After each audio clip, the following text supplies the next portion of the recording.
Toronto நகரம் முழுவதும் உள்ள 16 பாடசாலைகளுக்கு ஒரே நபரால் வெடிகுண்டு மிரட்டல்கள் விடுக்கப்பட்டிருப்பதாக டொரண்டோ போலீசார் தெரிவித்துள்ளனர்.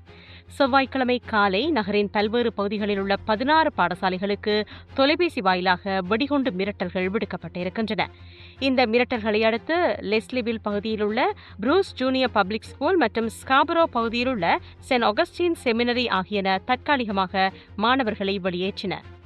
போலீசார் இரு பாடசாலைகளையும் முழுமையாக சோதனை செய்த பிறகு அங்கு ஆபத்து ஏதுமில்லை என்பதை உறுதிப்படுத்தினர். அதன் பின்னரே மாணவர்கள் மற்றும் ஊழியர்கள் மீண்டும் உள்ளே அனுமதிக்கப்பட்டனர். இந்த மிரட்டல்கள் நம்பகமானவை என்பதற்கு எந்த ஆதாரமும் இல்லை என்று போலீசார் கூறியுள்ளனர். இருப்பினும் ஒரே நபரால் இந்த மிரட்டல்கள் விடுக்கப்பட்டிருக்கலாம் என்று சந்தேகிக்கப்படுகிறது. இது தொடர்பாக கருத்து தெரிவித்த போலீஸ் ஊடக பேச்சாளர் ராயன்பர்ட், மிரட்டல்களை மிகவும் தீவிரமாக அணுகுவதாகவும் குறித்த பாடசாலைகளின் பெற்றோருக்கு தேவையான தகவல்கள் வழங்கப்படுவதாகவும் குறிப்பிட்டார். இந்த சம்பவம் குறித்து டொரண்டோ போலீசார் தற்போது தீவிர விசாரணைகளை மேற்கொண்டு வருகின்றனர்.